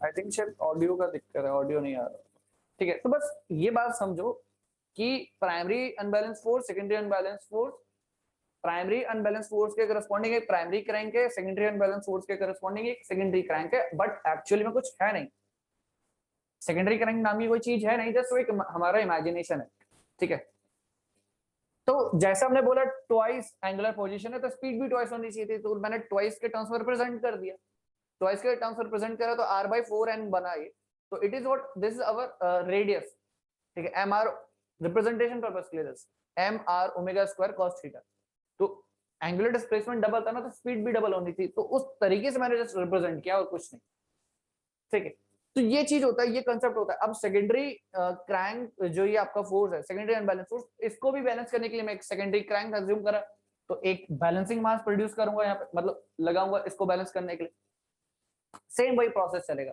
तो एक्चुअली आप देखोगे क्वेश्चन गेट में इससे नहीं पूछे जाते बट ये कंसेप्ट आपको पता होना चाहिए आप खुद रेसिप्रोकेटिंग मास का अगर आप एनालिसिस करोगे तो लास्ट ईयर में अभी तक प्री वाईक्यू आप देखोगे तो हार्डली एक क्वेश्चन आया ठीक है मैक्सिमम क्वेश्चन आपके रोटेटिंग मास से ही रिलेटेड ठीक है मैक्सिमम क्वेश्चन आपके रोटेटिंग मास से ही रिलेटेड है बट एक कंसेप्ट आपको पता होना चाहिए इंजीनियरिंग सर्विसेज के कन्वेंशनल में नो डाउट क्वेश्चन पूछे जाते हैं बट जस्ट अगर आप गेट की बात करो तो उसमें ये क्वेश्चन नहीं पूछे जाते ठीक है बट एक कंसेप्ट हमें पता होना चाहिए ठीक है तो हम अपना जो डिस्कशन है विद रिस्पेक्ट टू गेट ही अभी स्पेसिफिक रखेंगे ठीक है। हाँ, तो बाद में हम उसको करना चाहे बाद में कर सकते हैं, बट अभी जस्ट गेट के पॉइंट ऑफ व्यू से हम डिस्कशन कर रहे हैं, ठीक।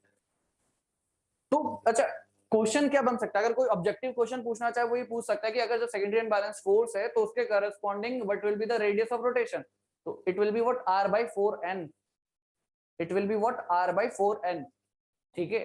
और जो सेकेंडरी अनबैलेंस फोर्स है या सेकेंडरी क्रैंक है, जो उसका स्पीड ऑफ रोटेशन होगा वो डबल होगा with respect to what primary crank, ठीक है। तो इस तरह के ऑब्जेक्टिव क्वेश्चन पूछा जा सकता है, वो चीज आपको दिमाग में रखनी है ना। क्योंकि आप देखो ये चीज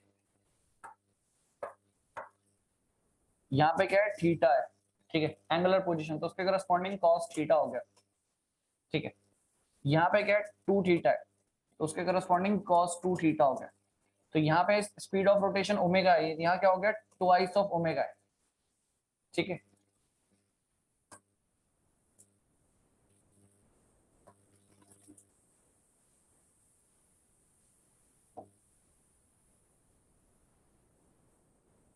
ठीक है, थीटा कॉस थीटा ओमेगा। और यहाँ पे अगर आप देखोगे फर्दर कि यहाँ पे आपका रेडियस r है और यहाँ क्या है, r/4n है।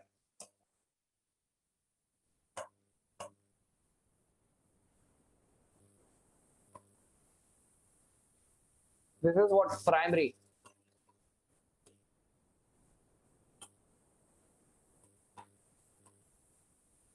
इसके करस्पॉन्डिंग सेकेंडरी के करस्पॉन्डिंग।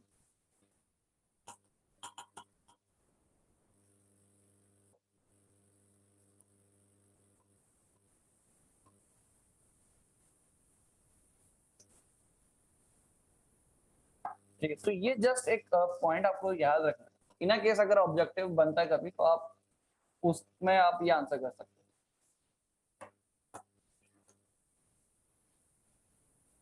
ठीक है। बात समझ में आई? ठीक है, चलो। तो ये हमें यहाँ तक क्लियर हो गया कि किस तरीके से हम बैलेंसिंग कर सकते हैं। कौन सी बैलेंसिंग की हम बात कर रहे हैं? Partial balancing of primary unbalanced force की, ठीक है। Primary balancing of partial balancing of primary unbalanced force की हम बैलेंसिंग कर सकते हैं इस तरीके से, ठीक है। कंप्लीट बैलेंसिंग करते तो सी का वैल्यू 1 हो जाता। कंप्लीट बैलेंसिंग की बात करते तो सी का वैल्यू 1 होता, और ये जो इक्वेशन है, ये पर्टिकुलर इक्वेशन क्या बनती, ये बनती। तो along the line of stroke तो बैलेंस होता, बट प्रॉब्लम कहाँ पे, perpendicular to the line of stroke से, और ये प्रॉब्लम क्रिएट करता। तो इसलिए हम क्या करते हैं, prefer the partial balancing. Partial balancing को हम प्रेफर करते हैं, और पार्शियल बैलेंसिंग को प्रेफर करते हैं। एंड होगा क्या, along the line of stroke will be there will be forces, and perpendicular to the line of stroke there will be forces. उनका रिजल्टेंट वैल्यू कुछ ना कुछ ये होगा, जो कि आपसे क्वेश्चन में डायरेक्टली पूछा जा सकता है। क्वेश्चन में क्या होगा, क्वेश्चन में वैल्यू जरूर दिया होगा कि भाई क्या फ्रैक्शन आप रेसिप्रोकेटिंग मास का बेसिकली बैलेंस कर रहे हो, ठीक है। तो एक बेसिक सी चीज आपसे पूछी जा सकती है, ठीक है। तो एक क्वेश्चन भी है 2014 में आई थिंक शायद पूछा था, तो उसको हम लिख लेते हैं, ठीक है। Just 1 second.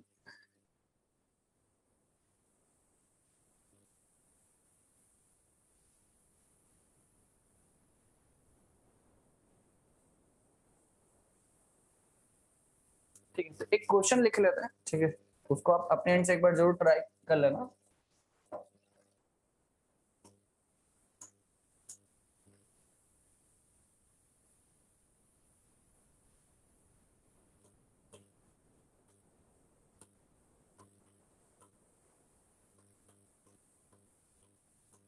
Slider crank mechanism.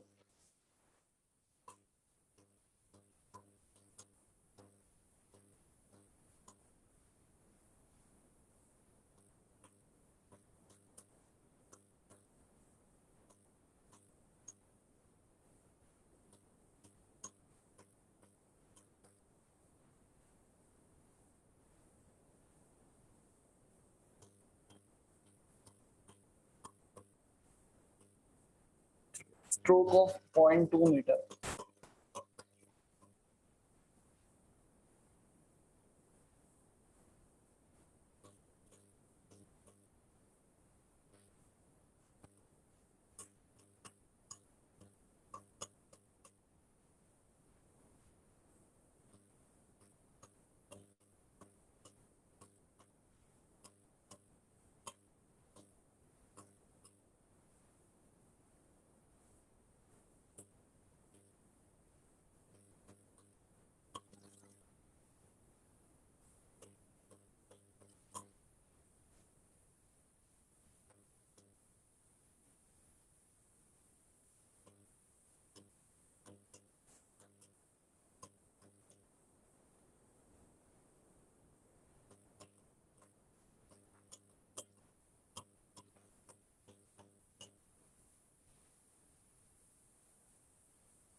ठीक है, when the crank angle with respect to slider axis.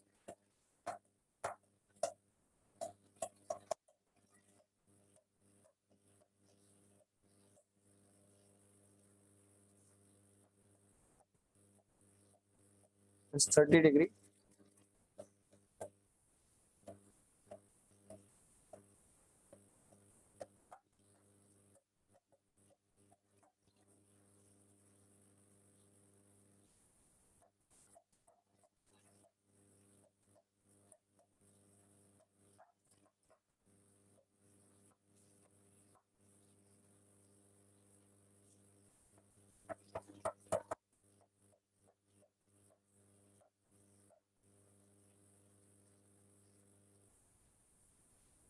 ठीक है, तो ये क्वेश्चन आपके सामने,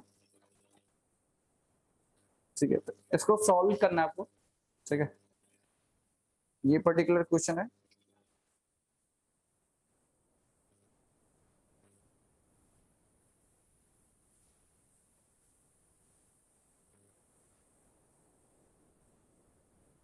ठीक है, तो इसको नोट कर लो, नोट कर लिए, क्वेश्चन सॉल्व कर लेना। ठीक है, तो इसको हम बाद में डिस्कस करेंगे। नेक्स्ट आ जाओ इसके बाद। ठीक है, नोट कर लिया सब, डन, स्क्रीनशॉट ले लो उसको, है ना। ठीक है, इसको नोट कर लेना बाद में। नेक्स्ट आ जाता है, नेक्स्ट इंपॉर्टेंट टॉपिक है हमारे पास यहाँ पे। ठीक है, मतलब इसी पार्शियल बैलेंसिंग जो पार्ट है, इसी से रिलेटेड कि बेसिकली क्या क्या इफेक्ट्स हमें देखने को मिलते हैं। ठीक है, तो फर्स्ट लिख लेना यहाँ पे इफेक्ट्स ऑफ पार्शियल बैलेंसिंग।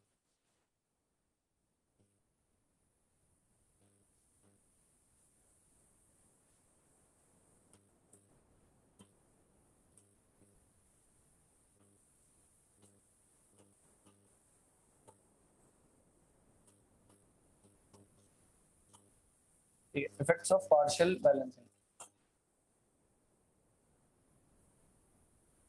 ठीक है, तो सबसे पहले तो क्या आपके पास हमने डिस्कस किया अभी, हैमर ब्लो। ठीक है, अगेन हैमर ब्लो के लिए अगर हम लिखेंगे तो क्या लिखेंगे, it is what the maximum value, maximum vertical force which is acting perpendicular to the line of stroke is known as the hammer blow। ठीक है, तो इसमें जस्ट एक स्टेटमेंट लिख लो। ठीक है, स्टेटमेंट लिखना है इसमें, the maximum vertical force,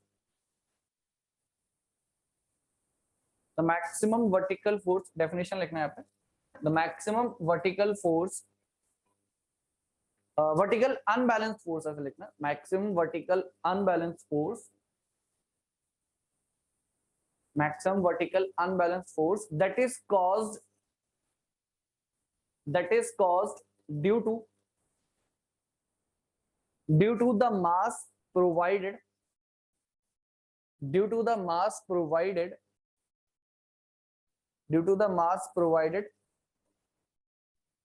for balancing the reciprocating mass, ठीक है, the maximum vertical unbalanced force that is caused due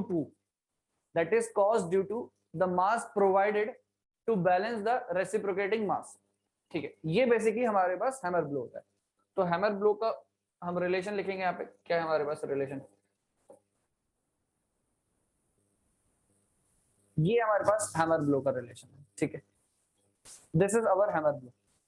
ठीक है, अब हैमर ब्लो ऑब्वियसली बात है, आपने पार्शियल बैलेंसिंग करी है, तो क्या यहाँ पे चेंज होकर आया, क्या था formula, CMR omega square sin theta. ठीक, CMR omega square sin theta. ठीक है, तो हमारे पास नेट वर्टिकल फोर्स,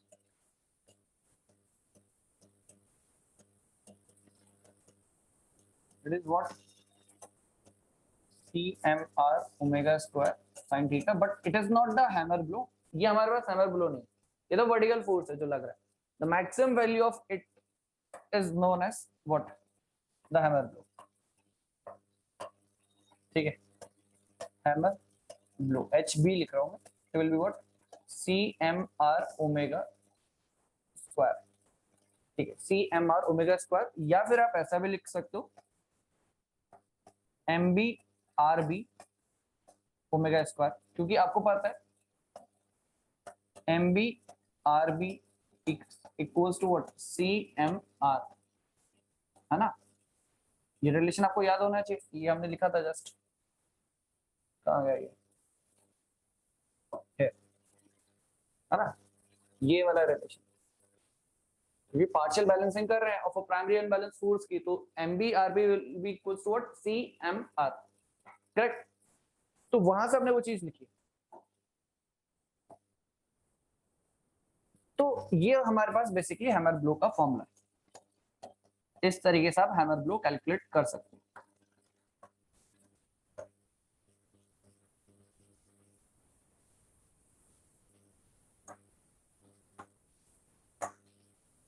ठीक है, करेक्ट। अच्छा, ये तो हैमर ब्लो की आपने बात कर दी, ठीक है, ये हैमर ब्लो की बात करी।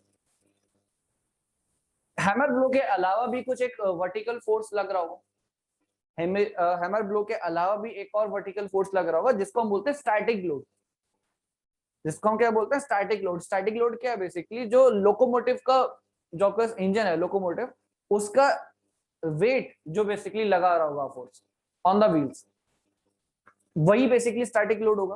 और हैमर ब्लो क्या है, जो वर्टिकली अपवर्ड डायरेक्शन में लग रहा है। तो आप समझ रहे हो, दो फोर्सेज हैं अपोजिट डायरेक्शन में, अलग अलग दो वर्टिकल डायरेक्शन में फोर्सेज लग रहे हैं, बट एक अपवर्ड है एक डाउनवर्ड है। प्रॉब्लम किससे, हैमर ब्लो से। प्रॉब्लम किससे, हैमर ब्लो से, बिकॉज यही फोर्स क्या करने की कोशिश कर रहा है, डीरेल करने की कोशिश कर रहा है व्हील्स को। तो आपको बात समझनी है यार, क्या सेफ कंडीशन होने वाली है, क्या एक सेफ कंडीशन होगी, और क्या हमारी एक मैक्सिमम कंडीशन हो सकती है। दो फोर्स मैंने यहाँ पे बात कर रहा हूँ, एक static load. Static load basically वो लोड है जो वर्टिकली डाउनवर्ड लग रहा है, किसकी वजह से, the weight of the locomotive. जो वेट ऑफ लोकोमोटिव है उसका वेट कहाँ लगेगा, व्हील्स के थ्रू ही तो जाता है ना डाउनवर्ड डायरेक्शन में। तो व्हील्स पे एक डाउनवर्ड फोर्स लग रहा है, जिसको बेसिकली स्टैटिक लोड बोल रहे हैं, और एक अपवर्ड फोर्स लग रहा है। तो सेफ लिमिट क्या होगी, सेफ लिमिट क्या होगी आपकी, स्टैटिक लोड और हैमर ब्लो का अगर कंपेयर करो तो सेफ लिमिट क्या होनी चाहिए, बताओ, what will be the safe limit. Safe limit के बारे में बताओ, सेफ लिमिट क्या होगी। वर्टिकली डाउनवर्ड फोर्स क्या है, स्टैटिक लोड। स्टैटिक लोड क्या है, basically the weight of locomotive divided by the number of wheels, क्योंकि टोटल लोकोमोटिव का वेट डाउनवर्ड डायरेक्शन में किसके थ्रू जा रहा है, विद द व्हील्स, व्हील के थ्रू ही तो जा रहा है ना डाउनवर्ड डायरेक्शन में, वो स्टैटिक लोड है। हैमर ब्लो जो वर्टिकली अपवर्ड डायरेक्शन में लगा है और जो कि डीरेल करने की कोशिश कर रहा है व्हील्स को। तो दो फोर्सेस हैं। मैं क्या बोल रहा हूँ, सेफ लिमिट क्या होगी, सेफ लिमिट के बारे में आपको बताना है कि what will be the safe limit. Safe limit जब हम सेफ कंडीशन बेसिकली अज्यूम करें, तो उस वक्त क्या होना चाहिए, स्टैटिक लोड और हैमर ब्लो के बीच में रिलेशन, इन दोनों के बीच में क्या रिलेशन होना चाहिए when we are talking about the safe condition. जल्दी बताओ, ये तो बहुत सिंपल सी बात है।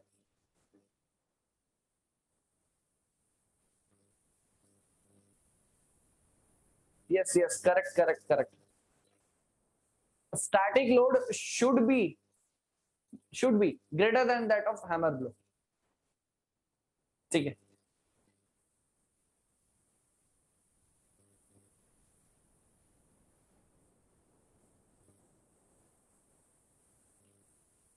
ठीक है, बिल्कुल बिल्कुल करेक्ट। देखो, सेफ कंडीशन पहले तो हम लिख लेते हैं, what, static load,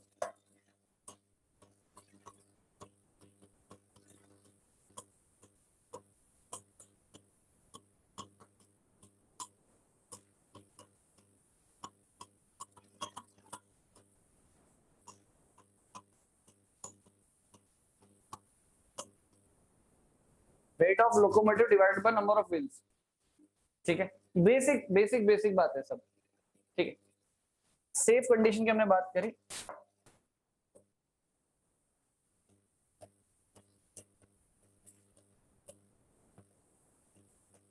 safe condition, safe condition की जब बात करेंगे तो क्या होना चाहिए, static load should be greater than the hammer blow, sorry, should be greater than what, hammer blow।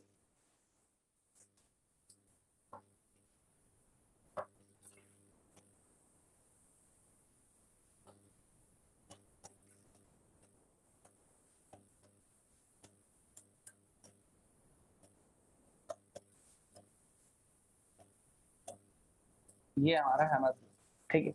अच्छा, लिमिटिंग केस क्या हो जाएगा? ये तो सेफ कंडीशन की बात होगी। लिमिटिंग केस क्या हो जाएगा? जब ये इक्वल हो जाए,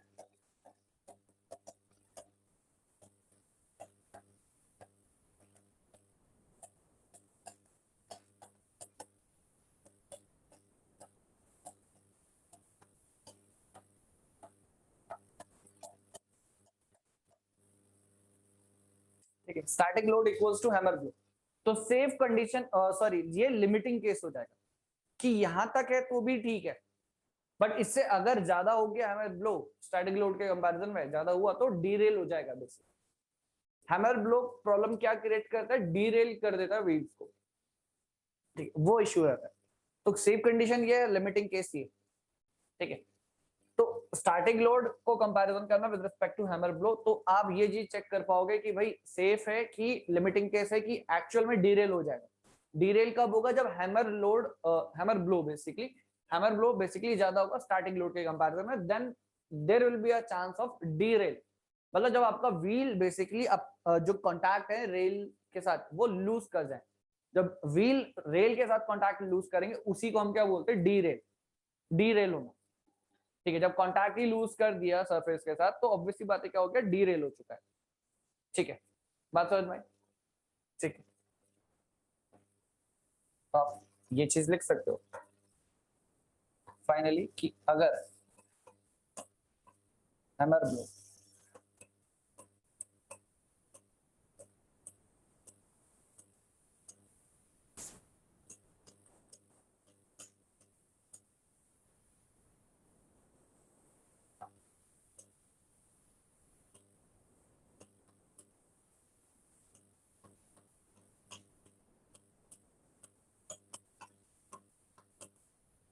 व्हील्स डीरेल, ठीक है, व्हील्स क्या हो जाएंगे? डीरेल हो जाएंगे, ठीक है। लोकोमोटिव विल डीरेल, ठीक है, करेक्ट। व्हील्स क्या? लोकोमोटिव लिखो, व्हील्स से बेटर है लोकोमोटिव भी लिख लेते हैं। कहाँ गया भाई?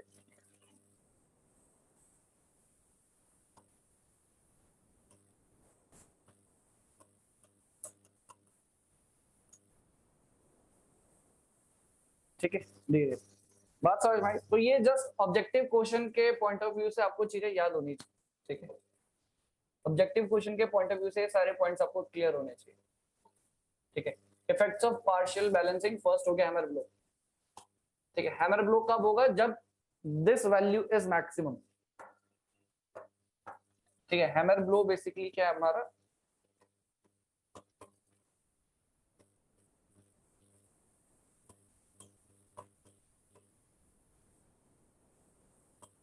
Maximum value of net force perpendicular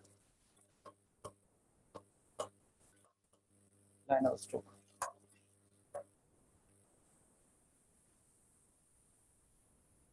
ठीक है।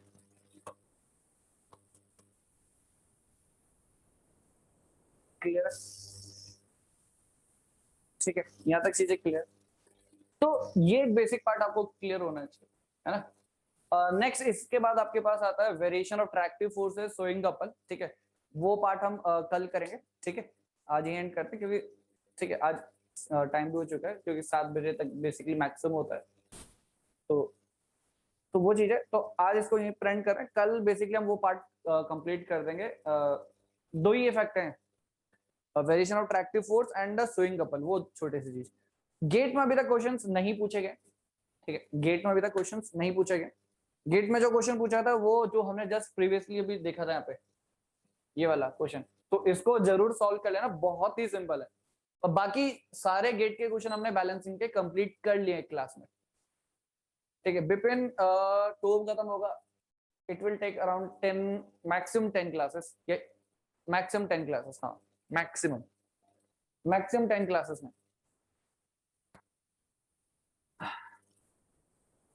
हाँ हाँ, thermal part will be discussed by me, ठीक है, ठीक है। चलो फिर, तो इस क्वेश्चन को अपने एंड पे सॉल्व कर लेना, बाकी रोटेटिंग मास वाले हमने क्वेश्चन ऑलरेडी सारे गेट में कंप्लीट कर लिए, ठीक है।